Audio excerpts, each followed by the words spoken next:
എല്ലാവർക്കും Indian classic ഫ്യൂഷൻ്റെ ഓണാശംസകൾ. വളരെ ടേസ്റ്റിയും വെറൈറ്റിയും ആയിട്ടുള്ളൊരു കോംബോ ആയിട്ടാണ് ഞാനിന്ന് വന്നിട്ടുള്ളത്.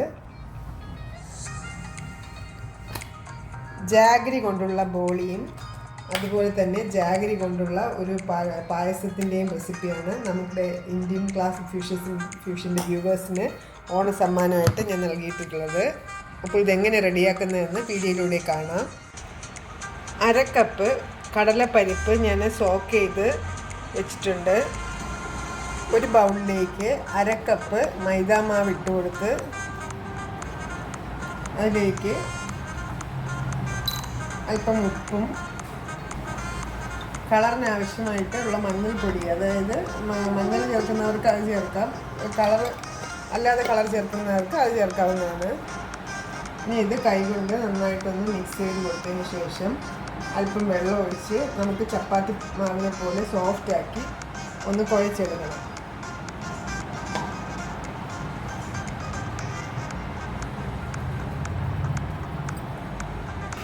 നന്നായിട്ട് കുഴച്ചെടുത്തിട്ടുണ്ട്. ഇനി ഈ മാവിൻ്റെ മുകളിലേക്ക്, അതായത് മാവിനൊരു പദം കിട്ടാൻ വേണ്ടിയിട്ട് ഒരല്പം നല്ലെണ്ണ ഒഴിച്ചു കൊടുത്ത് അത് നന്നായിട്ട് ഇതുപോലെ ഒന്ന് പരത്തി കൊടുത്ത് ഇതൊന്ന് 1/2 മുതൽ 1 മണിക്കൂർ വരെ സോക്ക് ചെയ്ത് വെക്കണം.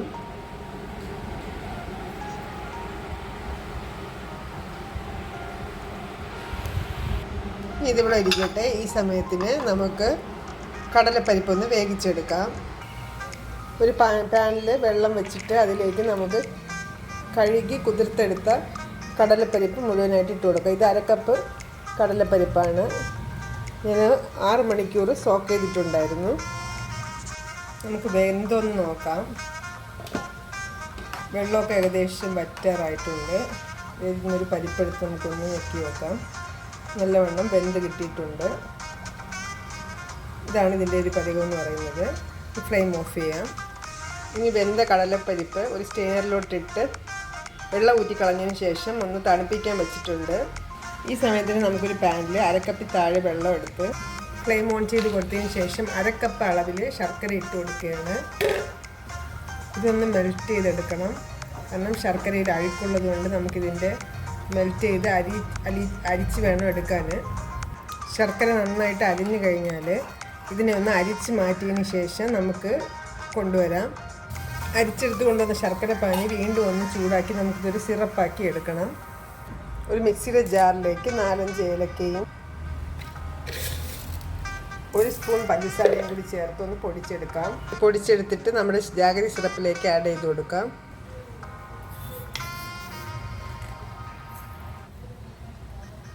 ഇനി അതേ ജാറിലേക്ക് തന്നെ നമ്മൾ തണുക്കാനായിട്ട് വെച്ചിട്ടുണ്ടായിരുന്ന കടലപ്പരിപ്പ് വെള്ളമൊന്നും ഇല്ലാതെ തന്നെ ഒന്ന് പൊടിച്ചെടുക്കാം.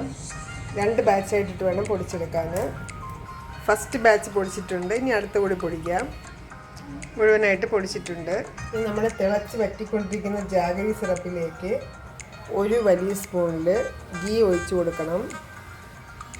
ഗീയും കൂടി ചേർത്ത് നന്നായിട്ട് മിക്സ് ചെയ്ത് കൊടുത്ത ഈ സിറപ്പിലേക്ക് നമ്മൾ പൊടിച്ചു വെച്ചിട്ടുള്ള കടലപ്പരിപ്പ് ഇട്ട് കൊടുക്കാം.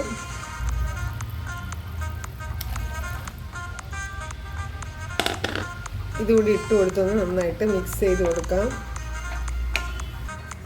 ശർക്കര എല്ലാ ഭാഗത്തും എത്തുന്ന രീതിയിൽ നന്നായിട്ടൊന്ന്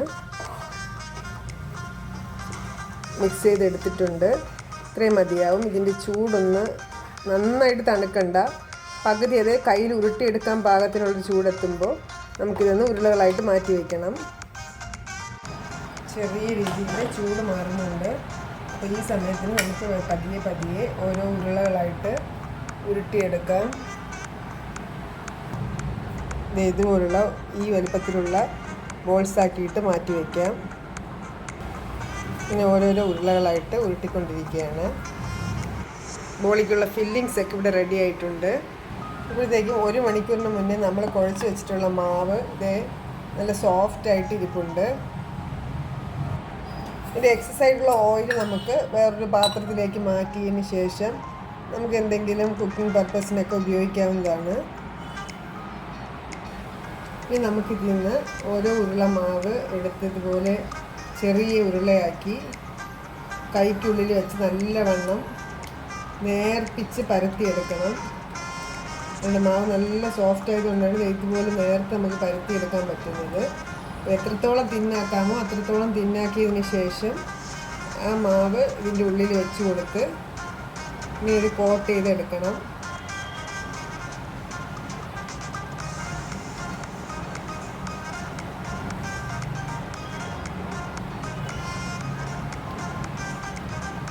എണ്ണ തൊട്ട് കൊടുക്കുമ്പോഴത്തേക്കും ഈ ഹോൾസൊക്കെ അങ്ങ് കവറായിക്കോളും.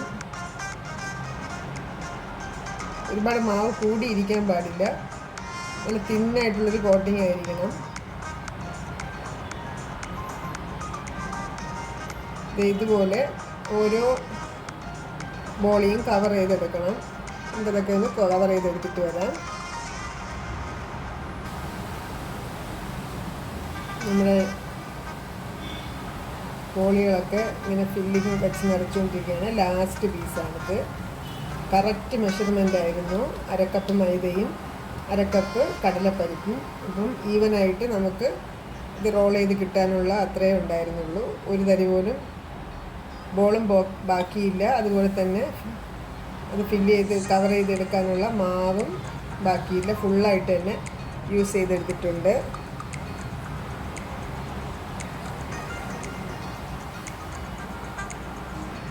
പത്ത് ബോളികളാണ് നമുക്ക് കിട്ടിയിട്ടുള്ളത്. ഇനി നമുക്കിതൊന്ന് പരത്തിയെടുക്കണം. ഇതിനു മുന്നേ നമ്മുടെ ചാനലിൽ ഷുഗർ വെച്ച് തയ്യാറാക്കുന്ന ബോളിയുടെ റെസിപ്പി ഇട്ടിട്ടുണ്ട്. കണ്ടിട്ടില്ലാത്തവർ ഒന്ന് സെർച്ച് ചെയ്ത് കണ്ടു നോക്കുക. അപ്പോൾ ഇത് ഹെൽത്തി ആയിട്ടുള്ള ജാഗരി കൊണ്ടുള്ള ബോളിയാണ്. കുറച്ച് മൈദ മാവെടുത്ത് നമുക്ക് നല്ല വൃത്തിയാക്കിയ കൗണ്ടർ ടോപ്പിലേക്ക് ഡസ്റ്റ് ചെയ്ത് കൊടുത്തതിന് ശേഷം ഇതുപോലെ വെച്ചിട്ട് നമുക്ക് പതിയെ ഇതുപോലെ റോൾ ചെയ്തെടുക്കണം. പൊടിഞ്ഞു പോവാതെ അധികം ബലം കൊടുക്കാണ്ട് പതിയെ വേണം ഇത് റോൾ ചെയ്തെടുക്കാൻ. ഓരോരോ ബോളുകളായിട്ട് പരത്തി ഇടുകയാണ്.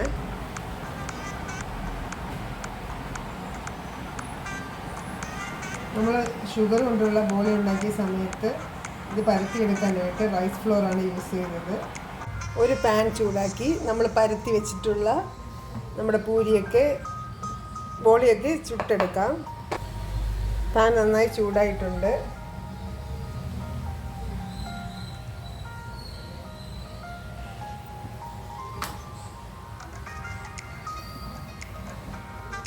ഒരു സൈഡ് ഏകദേശം ആയിക്കഴിഞ്ഞാൽ ഇതിൽ കുറച്ച് നെയ്യൊന്ന് അവിടെ ഇവിടെയായിട്ട് ഇറ്റിച്ചു കൊടുക്കണം. എന്നിട്ട് വേണം നമുക്ക് മറിച്ചിടാൻ. പെട്ടെന്ന് തന്നെ ആയി കിട്ടും. അതിൻ്റെ തിക്നെസ്സൊക്കെ കുറവായതുകൊണ്ട് തന്നെ പെട്ടെന്ന് തന്നെ ആയി കിട്ടും. ഇനി മറുവശത്തും അല്പം നെയ്യ് ഇറ്റിച്ചു കൊടുക്കാം.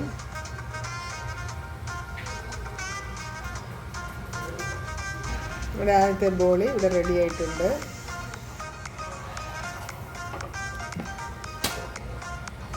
ഇതിൽ മാവിൻ്റെ അംശമൊക്കെ ഉണ്ടെങ്കിൽ ഒന്ന് തുടച്ച് കൊടുത്തിട്ട് വേണം അടുത്തത് ഇട്ട് കൊടുക്കാൻ. അല്ലെങ്കിൽ കരിഞ്ഞ് പിടിക്കാൻ ചാൻസ് ഉണ്ട്. അതായത് പൊടി കരിഞ്ഞ് ഒരു കരിച്ചവ ഉണ്ടാവും നമ്മുടെ ബോളിക്ക്.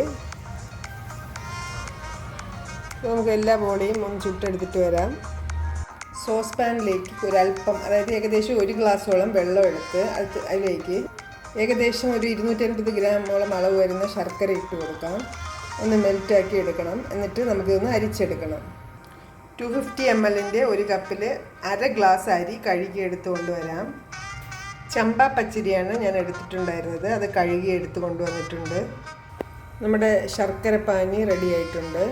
നമ്മൾ റൈസ് കുക്ക് ചെയ്യാൻ വേണ്ടിയിട്ട് പോകുന്ന കുക്കറിലേക്ക് ഇത് അരിച്ചൊഴിച്ച് കൊടുക്കാം. കാരണം ഈ ജാഗരിയിലൊക്കെ ഒരുപാട് അഴുക്കും കല്ലുമൊക്കെ ഉള്ളതുകൊണ്ട് അരിച്ച് വേണം യൂസ് ചെയ്യുന്നത്. കണ്ടോ, അകത്തോട്ട് നല്ല കല്ലൊക്കെ കിടപ്പുണ്ട്.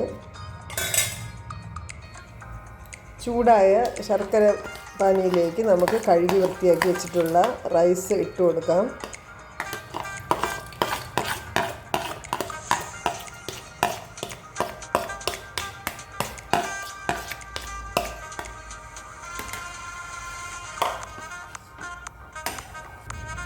തിളയ്ക്കാൻ തുടങ്ങുന്ന സമയത്തിന് നമുക്ക് ഈ കുക്കർ അടച്ച്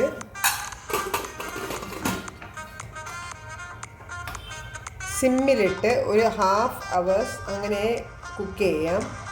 തേങ്ങാപ്പാൽ എടുക്കാനായിട്ട് 1 കപ്പ് തേങ്ങ ചിരകിയതിലേക്ക് അല്പം വെള്ളം ഒഴിച്ച് നമുക്കിതിൽ പാലെടുത്ത് വയ്ക്കാം. തേങ്ങാപ്പാൽ എടുത്ത് ഇവിടെ വെച്ചിട്ടുണ്ട്. കുക്കർ ഓപ്പൺ ചെയ്ത് നോക്കാം. 40 മിനിറ്റോളം ഞാൻ ഇത് വേവിക്കാൻ വെച്ചിട്ടുണ്ടായിരുന്നു. നല്ലതുപോലെ നല്ല വെന്തുടഞ്ഞിട്ടുണ്ട്. ഇനി ഇതിലേക്ക് നമ്മൾ എടുത്തു വെച്ചിട്ടുണ്ടായിരുന്ന തേങ്ങാപ്പാൽ ഒഴിച്ചു കൊടുത്തതിന് ശേഷം തിളയ്ക്കേണ്ട ആവശ്യമില്ല. ഒന്ന് ചൂടാകുമ്പോഴേക്കും ഫ്ലെയിം ഓഫ് ചെയ്ത് കൊടുക്കാം. തിളച്ച് തുടങ്ങുന്ന ഈ പായസത്തിലേക്ക് നമുക്ക് 1 സ്പൂൺ നെയ്യ് ചേർത്ത് കൊടുക്കാം. ഇതിലേക്ക് നമ്മൾ വറവൊന്നും ഇട്ട് ചേർക്കുന്നില്ല, അതായത് അണ്ടിപ്പരിപ്പ് മുന്തിരിയൊന്നും താളിച്ച് ചേർക്കുന്നില്ല. നെയ്യ് ഇങ്ങനെ ലാസ്റ്റ് ഒഴിച്ച് കൊടുക്കുന്നേ ഉള്ളൂ. തിളവന്ന് തുടങ്ങി, ഫ്ലെയിം ഓഫ് ചെയ്ത് കൊടുത്തു. നമ്മുടെ പായസവും സെറ്റായിട്ടുണ്ട്. നമ്മുടെ വെറൈറ്റി ആയിട്ടുള്ള കോംബോ ആയിട്ടുള്ള ജാഗരി പായസവും ജാഗരി ബോളിയും റെഡി ആയിട്ടുണ്ട്. അപ്പോൾ എല്ലാവർക്കും ഈ ഒരു വീഡിയോ ഇഷ്ടമായെന്ന് വിചാരിക്കുന്നു.